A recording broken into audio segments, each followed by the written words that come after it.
What's going on, guys? It's Cole. I am back for another video just for you.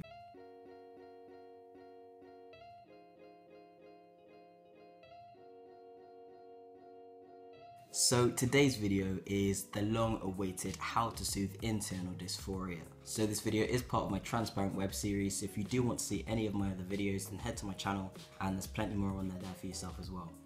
Alright, so as I say, in the last video, in the how to soothe external dysphoria, we focused on how to soothe dysphoria when it comes to how you look, you know, your physical appearance, how you carry yourself, all the different things like that. And so today, as I say, we're going to focus on your internal, so your self-esteem, you know, how you're feeling about yourself, and just how you really see yourself inside, and how to hopefully improve that. So before we begin, I'm gonna tell you how I've kind of structured this video, and the reason why I'm telling you this is because I feel like it's not likely to sit potentially well with a lot of you, and the reason why I say that is because it didn't actually sit well with me when I first, you know, created it and created the structure. So in short, I've sort of separated this video into kind of columns, if you like, or headings, and there's 4 of them. Now, the reason why personally that doesn't sit well with me is because it feels very cookie cutter, and trans people, and people alike in general, but especially trans people, are not cookie cutter. And for me, it feels like it could come across that I'm trying to fit people into a box, and that's the complete opposite of what I'm trying to do. It's just because from my perspective, I've kind of thought, well, that is actually the easiest way to absorb information. And if I were to throw all of this advice at you in one massive ball, it's not going to make as much sense as it would if I'd separated it off. So that's it. I just wanted to throw that out there and let you all know, because you know, it can be taken very wrong. So the 4 columns that we've got this video split into are confront and accept, express, explore, and escape. So what we're going to do is start off with the one that in my head is the kind of most naturally first one, which would be confront and accept. And that's because very early into accepting yourself and your gender identity, it is a lot of, you know, confrontation, and it's a lot of acceptance. So that's it. So this first point, it can be done kind of both ways, if you like, and it involves looking at yourself in the mirror and just focusing on yourself. And this is looking at the good parts of you that you like, you know, that you really kind of, you know, that you're cherishing, that you're really happy that you have, and just reminding yourself of them daily. You know, anytime that you're feeling, you know, dysphoric, or you're feeling disheartened, or you're feeling frustrated, you know, always just focus on those parts of your body that you like, and that you know, actually, you know, I have this and I'm really thankful for this. But then on the other side of things, there's also looking at the parts of your body that you dislike, and really, once again, confronting and accepting them. Now, it is a case of really just focusing on it, and I know, as I say, that it can really hurt, you know, to even acknowledge those parts of your body, because I've been there and I understand. But it is really important to just acknowledge that, 1, they're there, and 2, you know, that even though you may want things to change in the future, that they are there right now, and they are still a part of your body, and your body makes up you, you know, regardless of how you are going to create it and form it and shape it in the future. This is your body right here, right now, and this is your foundation, so it's very important to love the foundation. If it is too difficult, of course, you know, I completely can also understand that, but it is, I don't know, I just personally feel like it's a very important thing to try to do. Even if you feel like you can't do it, it's good to give it a try. Next up, look into the past and look at, you know, pictures of yourself where you weren't the person that you are today. And that doesn't matter if you're pre-T, that doesn't matter if you're on-T, that doesn't matter if you're pre-anything, you know, when it comes to hormones. Because it's just important, once again, to acknowledge how far you've come and really be proud of yourself for that, because, you know, it was you that made the decision to sit down and really have that conversation with yourself and think, you know, I can't go on like that. And that self-love is so powerful, and you need to remind yourself of that, because not a lot of people can stand up and say, I need to do something about this and I need to change my life.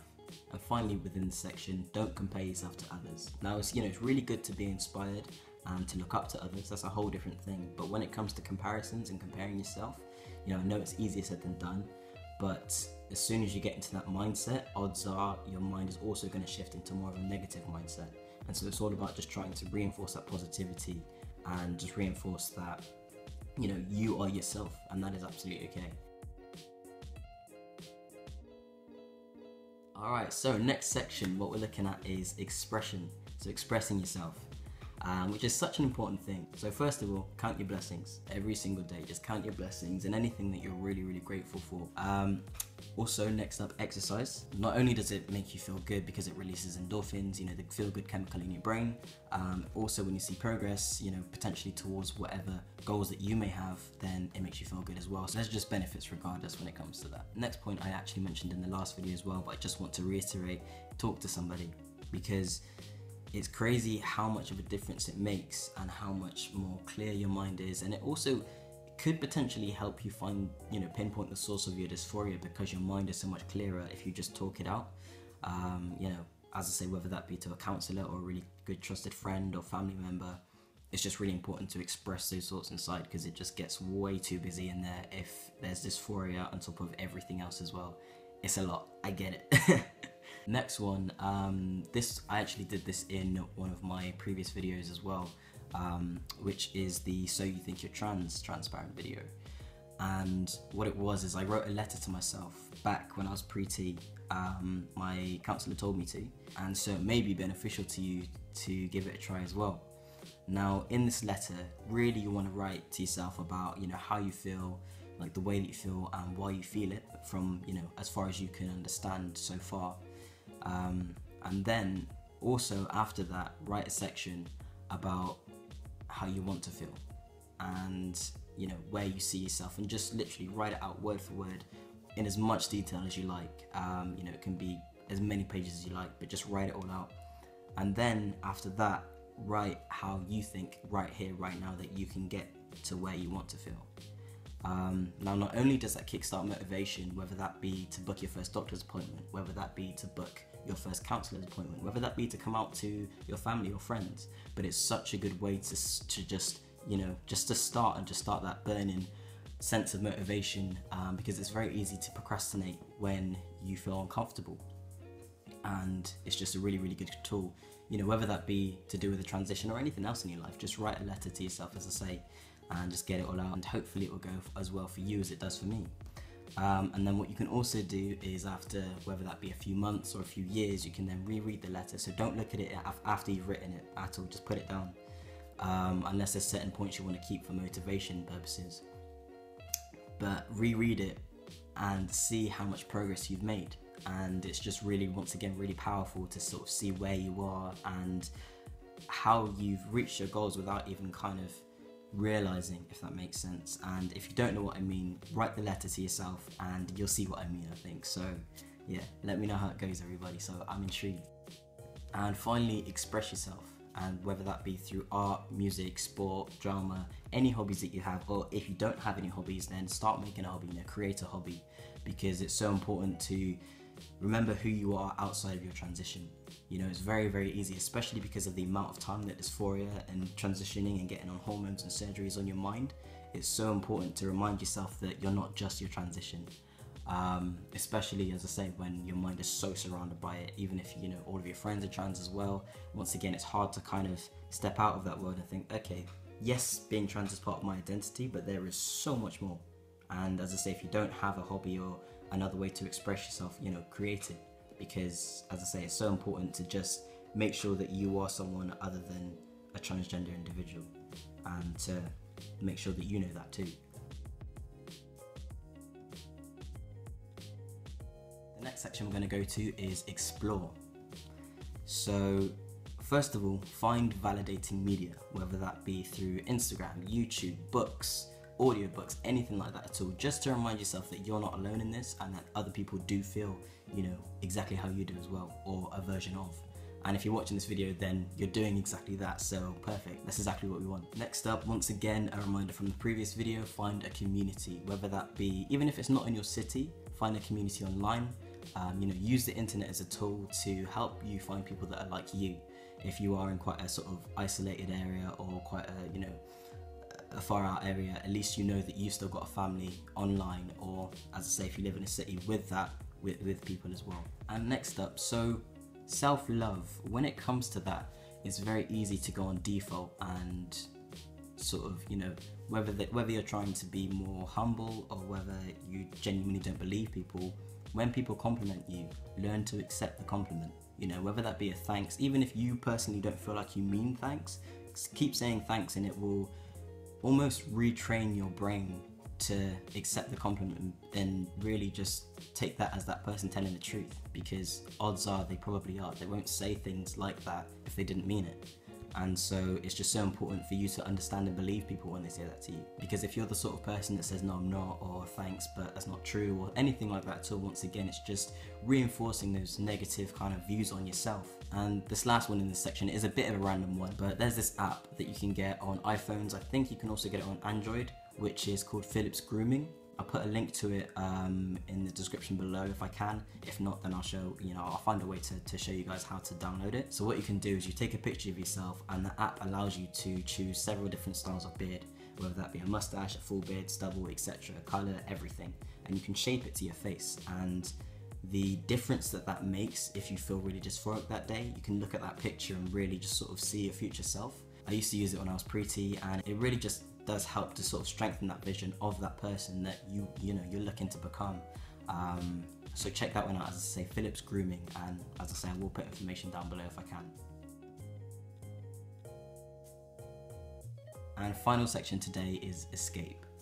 Now, I see this section more so when you just need a breather, when you just need a minute, because whether that be that dysphoria's got too much or life in general's got too much, it's just really, really good to take a minute for yourself and just close off for a minute and just forget about things, because it does get overwhelming. So first of all, have a little look into meditation. I know that it's much easier said than done, especially when you first start out, but meditation is such a powerful thing to do when you need to escape.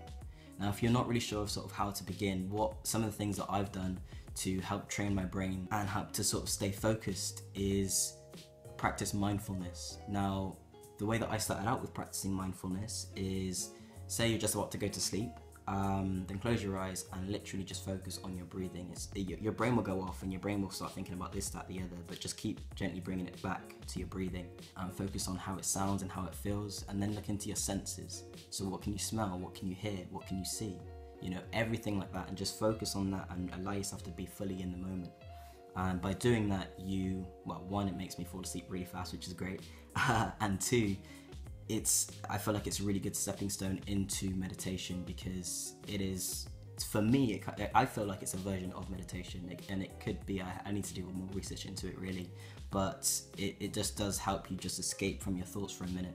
And as I say, it does take a lot of perseverance, it does take a lot of self-control and self-discipline, because your mind will just keep jumping off to this, that, the other, but you just keep bringing it back. And the more you do it, the more that you'll find that your brain will improve and get used to just being quiet for a minute, which is really nice. And another thing, once again, you could do this before bed, or just a quiet sort of time where no one's around, is take yourself back to any sort of good times that you have from your past. And if you have a memento as well, whether that be a teddy bear or a picture, anything like that as well, that also helps. One thing that's also really important though, don't once again compare that time with how things are now.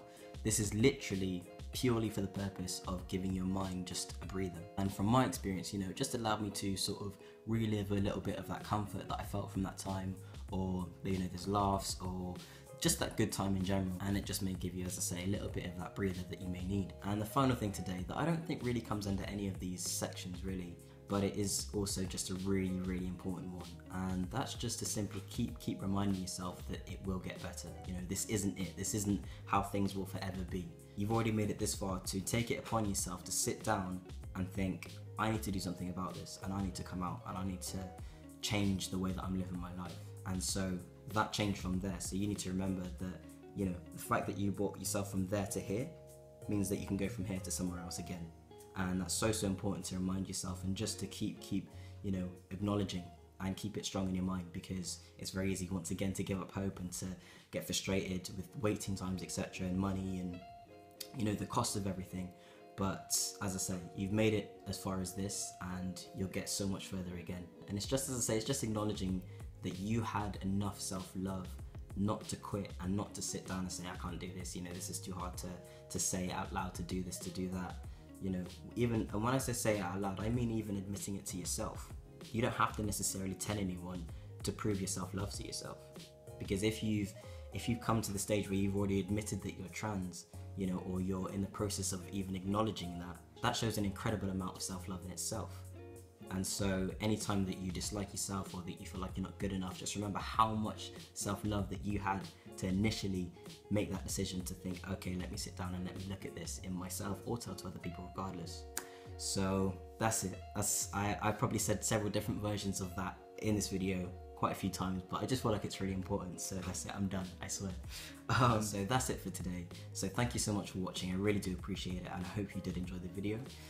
Feel free to comment, like, and subscribe as well.